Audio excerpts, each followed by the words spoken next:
Good afternoon. I'll be talking about family planning services during COVID-19 pandemic. Family planning services during COVID-19 pandemic. So, learning objectives are study the impact of COVID-19 on family planning services, the Government of India guidance note, family planning service delivery in the time of COVID-19 pandemic, and guidance for contraceptive provision. UNFPA has emphasized that during the COVID-19 pandemic response, provision of modern short and long-acting contraceptives, information, counseling, and services, including emergency contraception, is life-saving and should be available and accessible.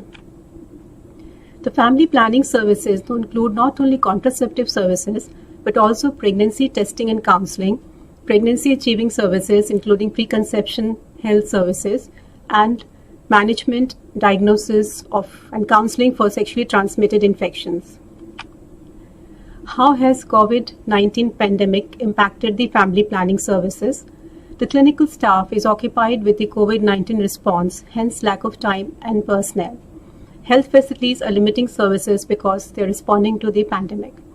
Women are refraining from visiting health facilities because of fear about COVID-19 exposure and movement restrictions. There has been supply chain disruptions which may limit availability of contraceptives.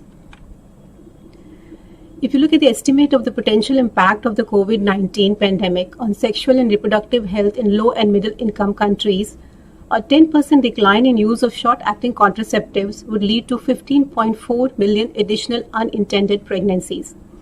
A 10% decline in service coverage of essential pregnancy-related and newborn care would lead to 17,45,000 additional women experiencing major obstetric complications without care, leading to 28,000 additional maternal deaths.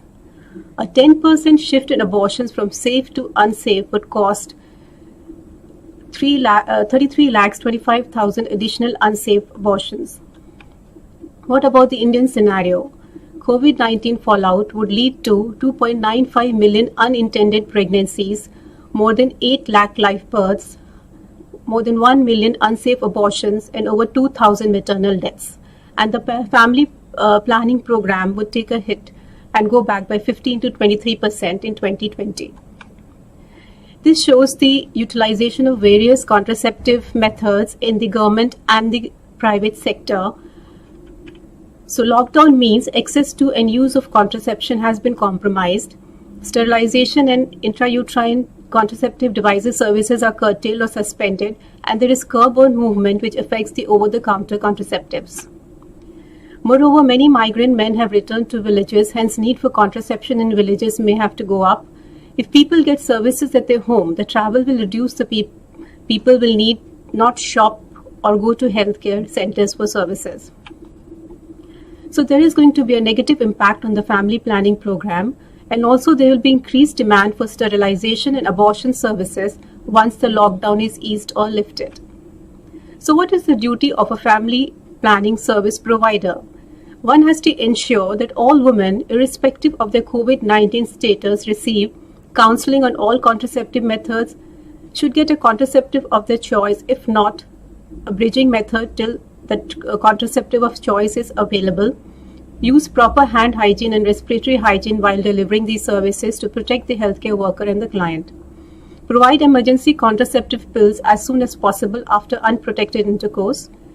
If given emergency contraceptive, offer a supply of regular contraceptives of choice, relying on the quick start methods because it is unlikely a woman would be able to make more than one contact with the healthcare provider. Fertility awareness method and lactational amenorrhea methods can also be propagated if the woman does not have access to other contraceptive methods. Avoid offering sterilization at this time, and the focus should be on reversible methods.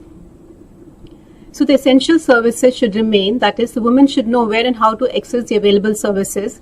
Emergency contraception should be available.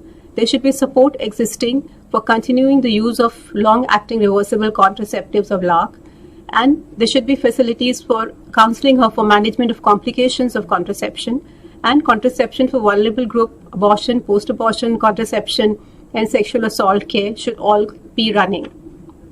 Some services can definitely be managed remotely by teleconsultation, avoiding face-to-face contact, like repeat contraceptive prescriptions, starting progesterone-only pills, counseling for abortion and long-acting methods, and routine removal of long-acting reversible contraceptives or exchange can be deferred temporarily.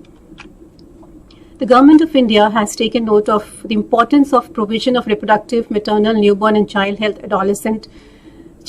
adolescent health program also during and post-pandemic, and so they have said that the services can be provided according to zonal categorization of containment zone and buffer zones and beyond these areas. An area exiting a containment or buffer zone can start these services in areas beyond buffer zone after a minimum gap of 14 days following delisting. Similarly, an area entering a containment or buffer zone should restrict these activities immediately as outlined in containment or buffer zone. So what are the guidelines? All COVID suspect and positive cases should preferably be provided services in designated COVID facility. COVID testing is not mandatory for providing reproductive, maternal, newborn, child, adolescent healthcare services, and ICMR testing guidelines need to be followed. Teleconsultation services should be promoted at all levels to prevent overcrowding and reduce the risk of cross-infection. Drugs and commodities needed for the program should be treated as essential commodities, and home deliveries of essential medicines like iron, folic acid, calcium, contraceptives can be organized in containment zone.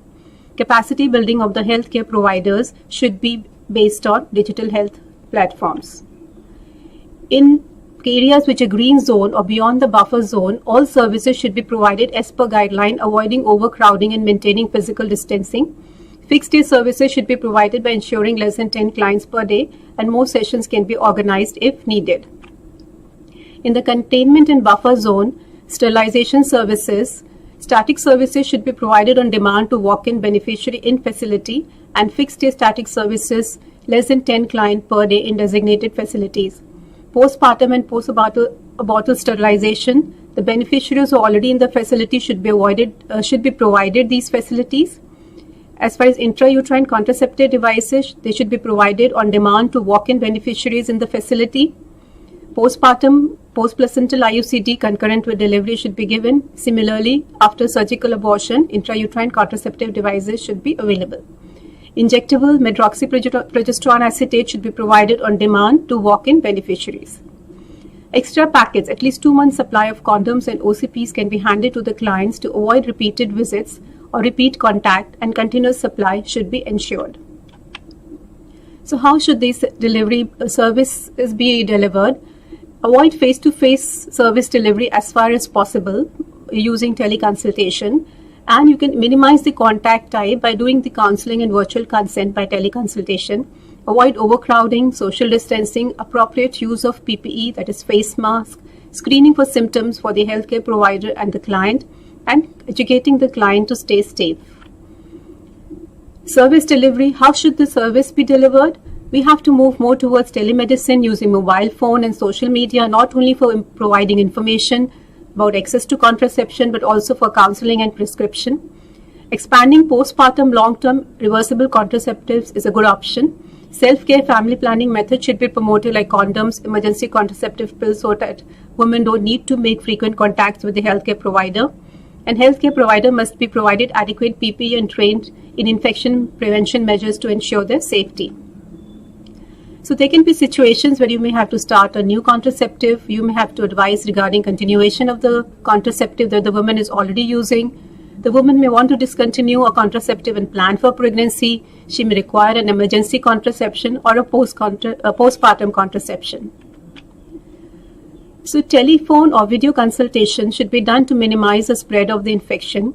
Using this facility, counseling, reviewing history, and advice related to safe and effective use and selection and initiation of contraceptives can be done to a large extent.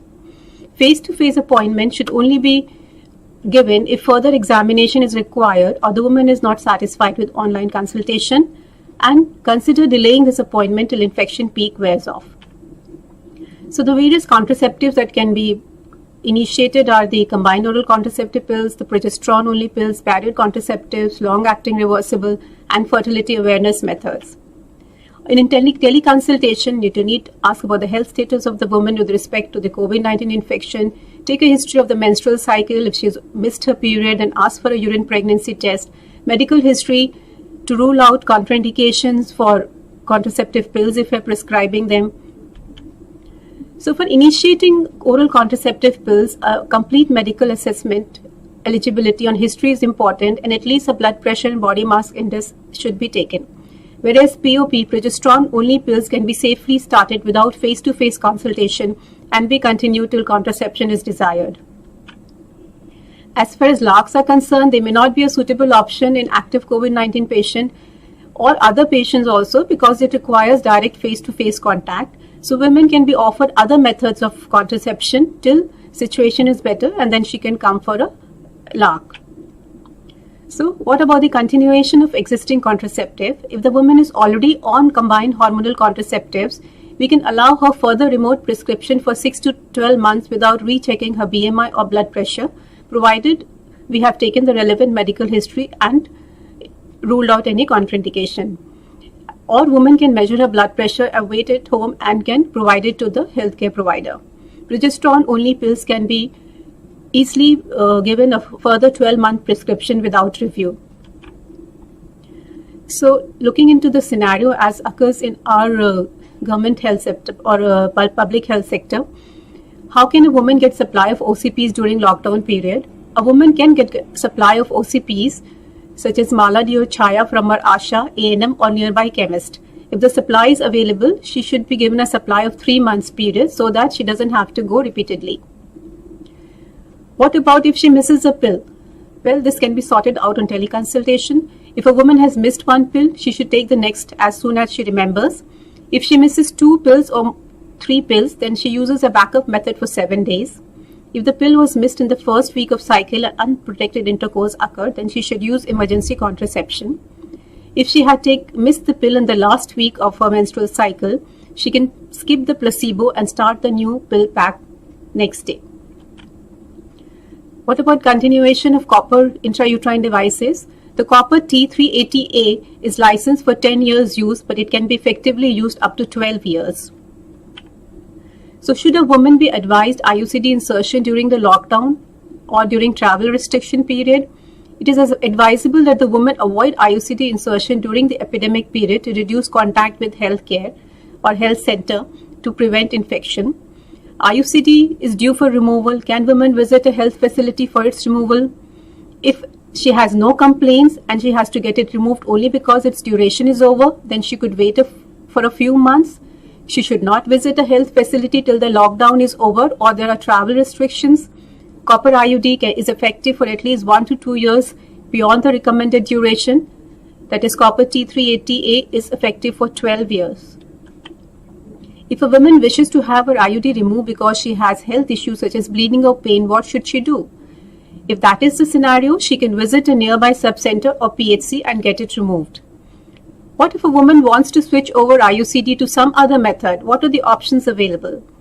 She should be advised to use condoms or pills till she is able to visit a health facility for removal. Under the lockdown situation, it is better to defer the visit for IUCD removal to a healthcare facility. What about levonorgestrel intrauterine system? Here again, an extra 1 year of protection is usually there. So risk of pregnancy in the 6th year is very low, so women can wait. So routine removal of long-acting reversible contraception is not an essential service, and there is no indication to remove expired copper IUD unless they wish to become pregnant, have significant signs of infection or serious adverse effects.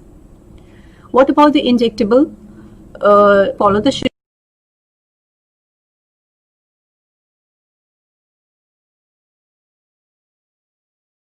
schedule date of repeating the injection every 3 months.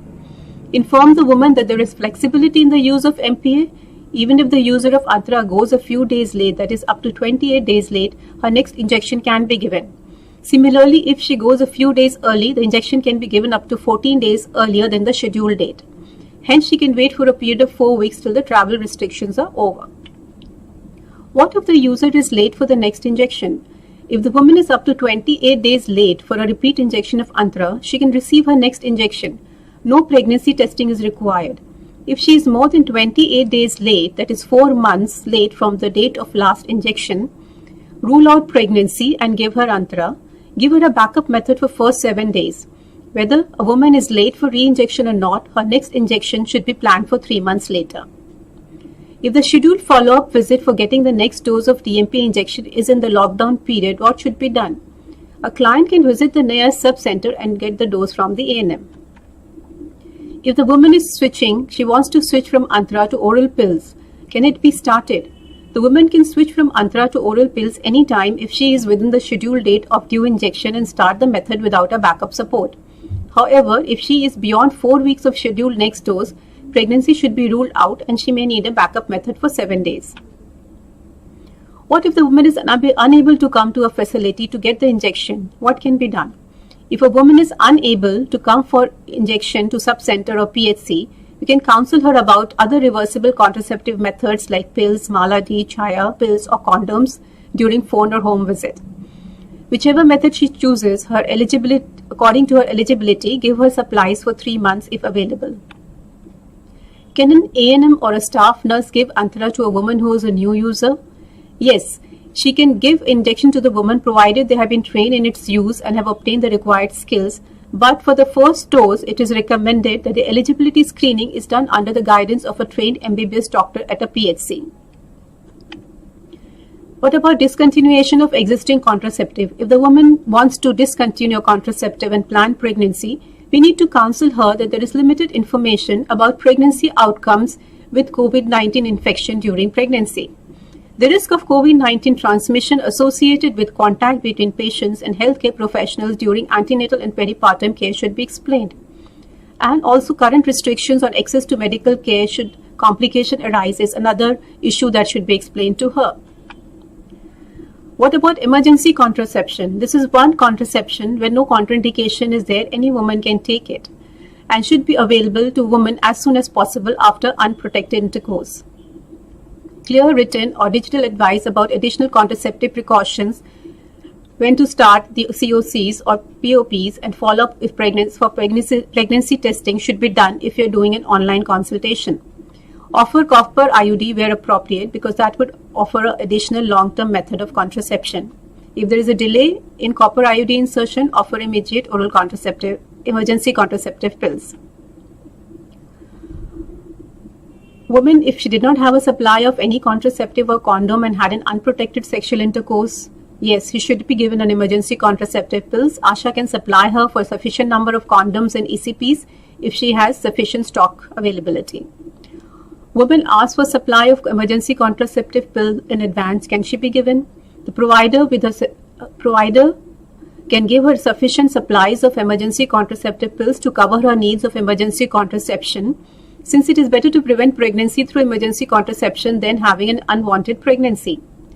Due to the pressure on health facilities, travel restrictions, and loss of wages, it may be more difficult for a woman to seek abortion services or give birth to a baby during the epidemic. However, tell her to opt for a regular method after she is able to visit a health facility. Can a woman use a ECP more than once? Is it dangerous to her health? ECP is not harmful to a woman's health. There is no evidence that if a woman uses ECP multiple times, it causes harm to the health. Because emergency contraception pill treatment is for a brief period and the dose of the hormone is small, it is not harmful. However, the woman should be encouraged to use a regular method of contraception whenever it is available to her. Why is there a great demand for emergency contraceptive pill during COVID situation? During the epidemic, there is increased demand because of several reasons. Because of the migrant men returning home, the couples may not have had used a contraceptive earlier. They would have problem in traveling and buying contraceptives or accessing healthcare center for contraception. There's a greater risk of domestic violence, sexual coercion, and unprotected sex. Irregular supply of regular contraceptive may be there, and women could not get a scheduled injection of DMPA. She may have ran out of supply of her pills or condoms. Hence, the health staff should be more considerate about these issues and should not restrict giving women emergency contraceptive pills. One area where we can lay more stress in provision of contraception is maternity services after childbirth. Prior to discharge, if we give contraception, this will reduce further need for making contact with the healthcare provider. It can be started for both women who are breastfeeding and non-breastfeeding. Most contraceptives can be started safely, and LARC methods are highly effective and can be offered to all women after delivery. Progesterone-only pills are extremely safe, can be started immediately or after 3 weeks after delivery. Again, lactational amenorrhea method can also be emphasized to the woman. A fully breastfeeding individual can use this method for 6 months if they remain amenorrheic. Counsel the woman according to the method she has chosen, and also when she should seek medical advice. And this should be contraceptive advice or method should be given in time, so there is no delay in discharge from facility after delivery. Try to defer all interval permanent methods of contraception till the pandemic is over, because it requires contact and women going to the health facility. Tubal ligation with cesarean can be done in all patients and also in stable COVID patients. Procedure generating aerosol should be avoided, and regional anesthesia is preferred for any operative procedure, cesarean section with tubal ligation. If there are complications in women who are using contraceptives, many of them can be easily handled by telephone or video consultation, but we need to try it because there will be some women who would require face-to-face visit. Certain indications where clinical urgent visit will be required because delaying care would put her health in risk are acute pelvic pain, suggestive of IOCD insertion, symptoms of pelvic inflammatory disease, or ectopic pregnancy. Women requiring intrauterine device or implant placement, removal, or replacement, we can provide counseling to them to use another method, or they can use it for a longer time. As we know, they are effective beyond the recommended period. Or if they still want to insist, or if they want the method, they can be called to the facility. But again, the contact time can be reduced by taking a virtual consent, and counseling can be done online. Both client and healthcare providers should wear surgical masks and use infection prevention measures. Beyond providing contraception, family planning services also provide pregnancy testing and counseling services. So any woman who has missed a period can be asked to do a urine pregnancy test at home, asked to continue folic acid supplements, and we can take her reproductive and medical history, and according to the risk factors, advise her to visit a health facility, or depending on the symptoms, if there are symptoms suggestive of ectopic pregnancy or other complications of pregnancy, she can be advised to visit a healthcare facility immediately. What about providing consultation for a woman who is COVID-19 infected or suspect?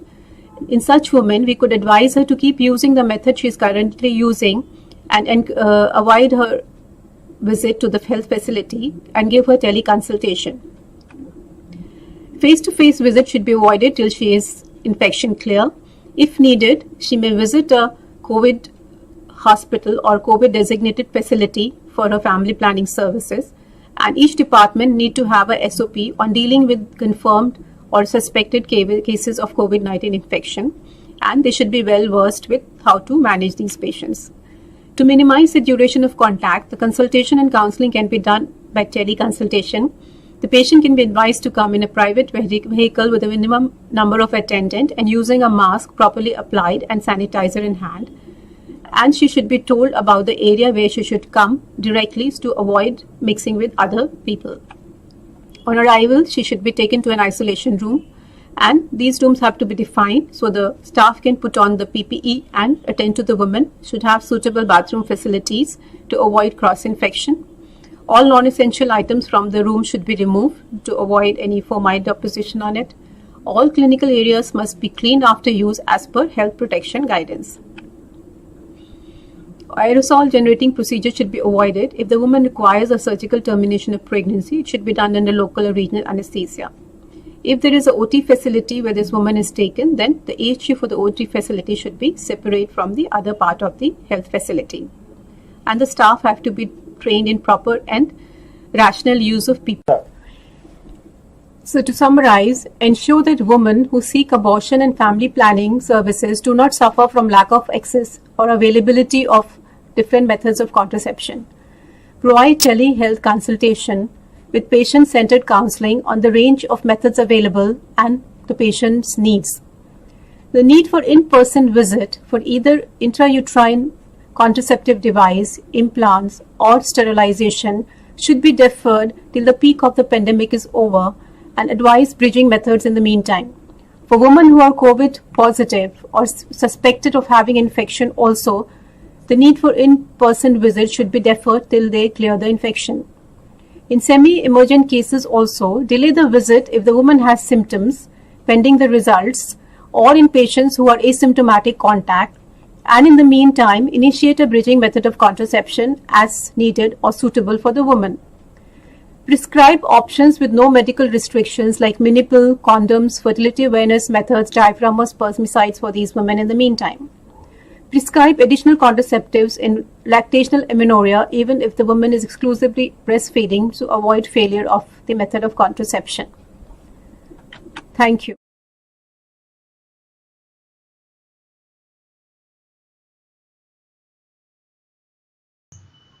Good afternoon, everybody. Now we will be taking questions about the same topic. For this, we have an expert panel from AIMS. We have Dr. Vatsala Hadwar. Ma'am is professor in the Department of Obs and Gynae, and we have Dr. Rinchan, who is assistant professor in the department. At the outset, I would also like to thank Dr. Kirti Iyengar from UNFPA for her valuable inputs in the webinar. The first question is for ma'am. Ma'am, the question is that can we provide emergency contraceptives on virtual platform? Yes, you can provide emergency contraception on virtual platform because you're prescribing the hormonal contraceptive for a short time, and generally there are no contraindications for prescribing emergency contraception. So it can be prescribed. Thank you, ma'am. Dr. Rinchan, there is a question that what is the difference between Multilode 375 and Copper T 380A in terms of efficacy beyond expiry? So there have been very few studies on the same. Multilode 375 is effective for 5 years and Copper T 380A is effective for 10 years. So there have been very few studies which have shown that if we continue Copper T 380A beyond the expiry time, it can be effective for another 2 years. But the studies are very limited. And for Multilode 375, it is not effective beyond 5 years. So for Copper T 380A, we can continue for another 2 years, but we will have to tell the patient about other precautions also, like using a barrier contraceptive or POPs along with that. Ma'am, there was another question that what all contraceptive methods can be prescribed over telemedicine and how to follow them? So when you are giving teleconsultation for contraceptive methods, it could be like you're initiating or it could be for continuation. So if we start with combined contraceptive pills, if the woman is already on the pills, then she may continue. You may advise her for another 3 to 6 months if there are no other problem that she's having. And preferably, you can ask her to check her blood pressure and weight and forward it to you. For initiating oral contraceptive pills, you have to take a detailed history to rule out any contraindications for its use, and a minimum of blood pressure and a BMI is required. So the woman can send that across to you on teleconsultation or video consultation. If that is the only method that is available, she has to take, and history-wise there is no problem, you may prescribe for a couple of months. For progesterone only pills, it can be safely prescribed after taking a history to rule out any contraindications. For fertility based methods, for emergency contraception, for condoms, you can prescribe over the teleconsultation easily, there is no problem. And for the LARC methods, you can give advice, counsel about it, but for taking that, the woman would have to make contact. She'll have to come to the healthcare facility. So, Dr. Rinchan, how can we increase the acceptance of LARC in immediate postpartum with regards to pandemic? So in this pandemic, if the patient is a postpartum, LARC is a very good option because she will be in the hospital and there will be no follow-up will be required once the contraception is being placed. So for LARC, we have to start our counseling from the antenatal period itself.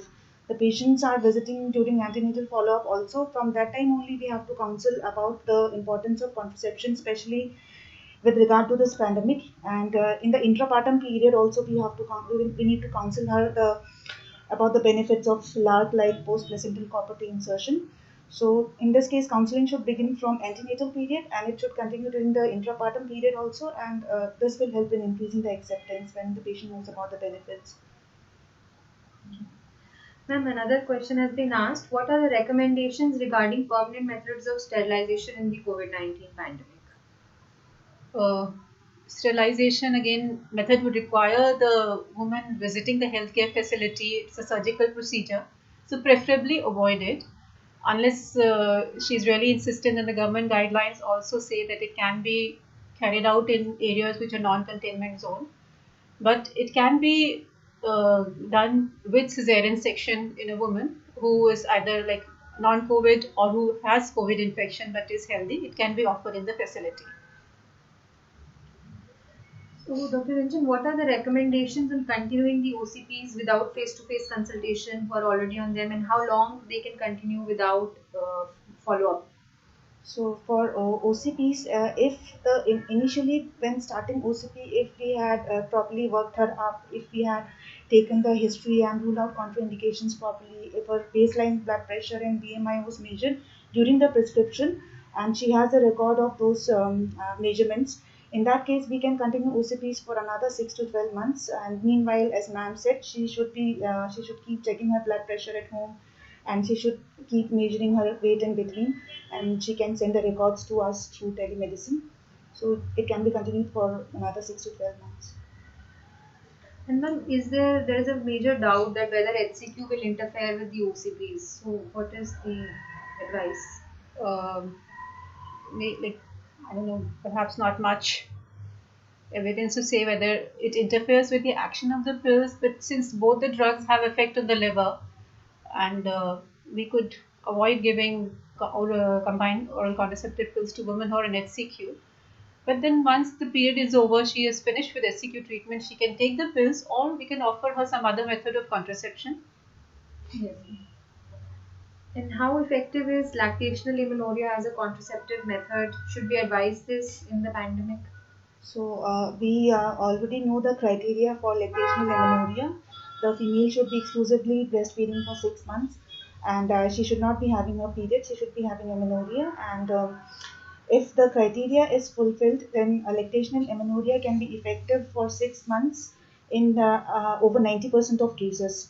But still, keeping the pandemic in view, it's always better to advise to use another form of contraception, which can be easily prescribed through telemedicine. At least she can use condom, or she can use progesterone only pills, along with following the lactational amenorrhea method. So on the contrary, like if she doesn't have access to any contraceptive, at least she could use some method like either lactational amenorrhea or even fertility-based methods, although they have a higher failure rate, but they offer some protection. So this is more in these areas where there is complete lockdown and then women cannot move out, but definitely it is not as effective as the other methods of contraception. Where there is no access to other methods, then this method can be used. So that could be one take-home message for all, that if you are not able to access any care, at least this is one method which you can use. Even fertility awareness methods can be used. Thank you. That's all the questions for today. We will look forward to more your queries and answer them online. Thank you. Thank you.